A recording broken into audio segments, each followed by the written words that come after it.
Peace and love, YouTube. It's Millionaire May, and I am here with a video because I want to talk about what's currently going on with the Cfpb and how the Cfpb is shut down right now and what that means for us as consumers. If you want to hear the tea about the Cfpb and what's going on, then go ahead and continue watching this video. But first, give me a thumbs up and don't forget to subscribe.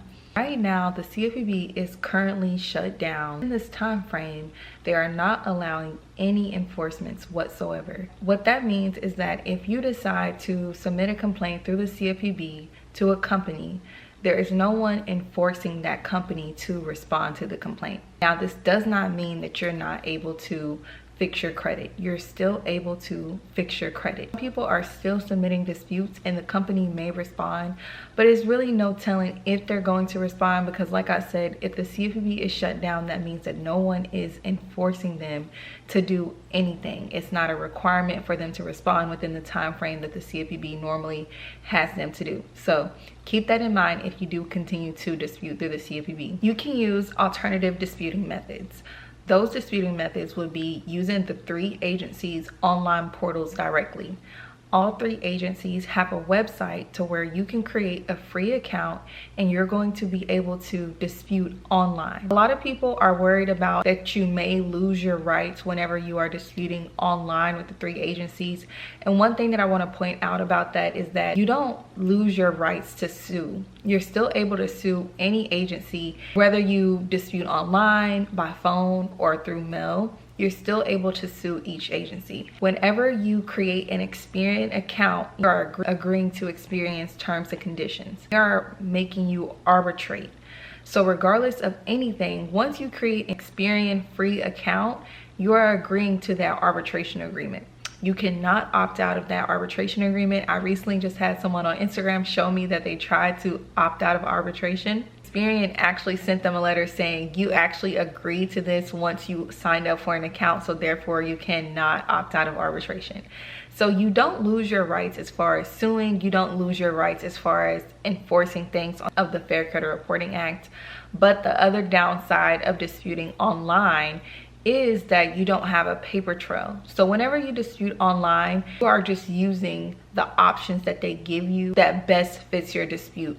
So say for instance that you're disputing an account that has an inaccurate balance. Experian, Equifax, and TransUnion has like a drop down box where it gives you options to choose which dispute reason matches the reason that you are disputing. And you don't have that paper trail that shows the court what exactly you disputed on the credit report. That's not that big of a deal to me because if it does come to a point that you have to file a lawsuit and have to show what you disputed, that burden of proof could be on the agency to provide because they keep that in their internal records. They're required to keep your disputes on file for 2 to 3 years. So if it came to the point that you had to go to court and you don't have a paper trail showing what the exact dispute said, because once you submit a dispute online, it's not like they give you a confirmation email or like a confirmation showing what you disputed and what exactly you called to be inaccurate or incomplete. Keep that in mind. To me, it's not that big of a deal because, like I said, if you are going to a lawsuit, if it gets to that point, you could just let the court know that, hey, I disputed through Experian or the other 2 agencies' online portal.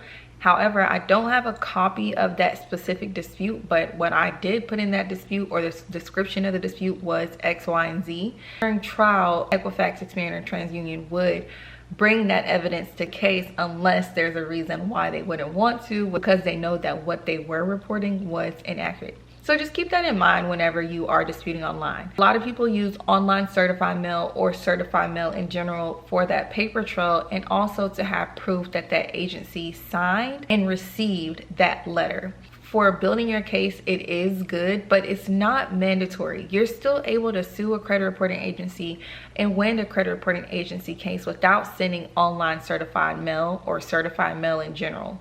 Because you can even call an agency over the phone and dispute an item. Right now, you are able to submit a dispute through the Cfpb, but it's not a guarantee that the company will respond because, like I said, no one is enforcing them or forcing them to respond.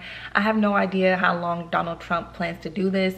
I know that the key thing was that it was affecting a lot of major banks and credit card companies and payday lending companies with getting these lawsuits from the CFPB left and right, which they felt like was affecting the overall economy. So we'll see what he decides to do, but we're able to utilize the Fair Credit Reporting Act and enforce your rights. But just right now, we don't have someone that's overseeing the agencies or the creditors or the debt collectors outside of a court. So this may be that sign to you guys that, you know, you can't just rely on the CFPB to do things for you. The CFPB wasn't necessarily there to enforce your rights individually. What they did was, as they got complaints from us as consumers, they are able to gather all those complaints together and then create a big lawsuit or fine the company with all the complaints that they got from us, and they utilize the data that they get from us to determine whether a company is following the law or not. They are very beneficial for us, in my personal opinion. And whenever a company is sued, it doesn't necessarily mean that they're gonna go forward doing the right thing. It's just you can utilize that lawsuit in your own case, which is very smart and beneficial. So hopefully this doesn't last a long time. I don't know if it will or not. Like I said, I'm not Donald Trump, so I don't know what he is deciding to do. Hopefully we can come to a agreement, at least for the consumers, because we need the CFPB. And it definitely helps us. And I know a lot of credit repair companies were utilizing the CFPB to send disputes on behalf of their clients. So it's probably hitting a lot of credit repair companies negatively, but that's okay. You just have to learn how to pivot. It's not that big of a deal because, like I said, the Fair Credit Reporting Act is still the law. It doesn't change anything as far as how the law goes, and you're still able to utilize the FCRA. Just because the CFPB is closed doesn't mean that you can't sue, doesn't mean that you can't dispute. You just have to utilize other methods and pivot, take an alternative route. So don't let this hold your credit repair journey back. I actually did go over all of the disputing methods that I talked about in my private school community. So if you want to learn a step-by-step process or have a visual of what I'm talking about and how to dispute utilizing the 3 agencies' online portals, then go ahead and join my school community. I will put the link in the comment section or also in the description of this video. Just wanted to give you guys a quick update and let you know that the world is not ending and your credit repair journey is not ending. It's just that we have to pivot and, you know, take an alternative method, which is fine. When I first started doing my credit, I didn't start out by disputing with the CFPB. I just thought the CFPB was there for complaints, to basically tell on the agencies and see if that complaint or me telling on them to a higher company would help me get results and getting items deleted. But it doesn't, because the CFPB is just a medium for us to utilize, and then they collect data from us as they see our complaints to then potentially sue that company who hasn't been following the law. So I didn't start using the CFPB to dispute until like months later after my credit repair journey.